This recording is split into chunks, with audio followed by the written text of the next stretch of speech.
Dallas city planners are looking for ways to add more housing, but many homeowners have also asked the cities to protect the fabric of their single-family neighborhoods. So today, the Dallas City Plan Commission agreed on a compromise. Fox 4's Lori Brown in Dallas with the story. Lori.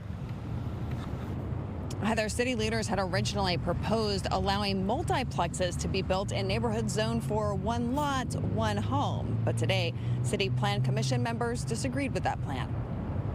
Our little $200,000 now houses, who'd have thought, are being torn down and turned into over $1 million duplexes. As the city of Dallas reconsiders how land should be used in the city for the first time in 18 years, many Dallas residents have concerns. Property taxes will increase due to increased density. In an effort to create more attainable housing, the plan called Forward Dallas proposed allowing multiplexes in neighborhoods zoned for single families now.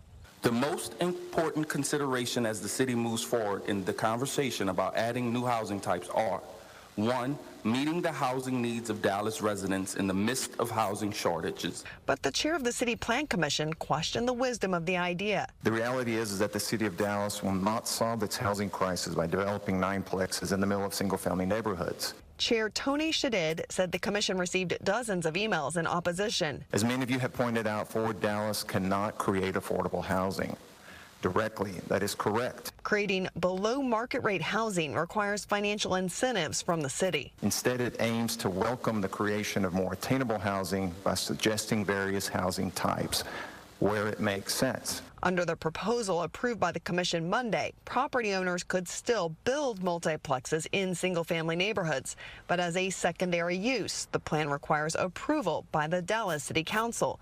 Commissioner Melissa Kingston said it was a good compromise. The single-family homeowners want no change. The housing advocates want no rules, and I don't think that's a fair response to the people who have invested over the course of decades in the city. Kingston said the move would also protect neighborhoods from gentrification by new development. This is a good first step in starting to talk about how we protect some of the working class. Parts of the plan that remained, allowing tiny houses that are around 400 square feet.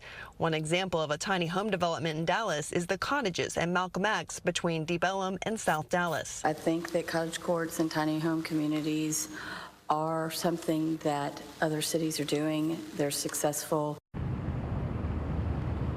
The City Plan Commission is expected to continue to make changes to the Forward Dallas plan in the coming weeks, with the plan going to the Dallas City Council potentially in August.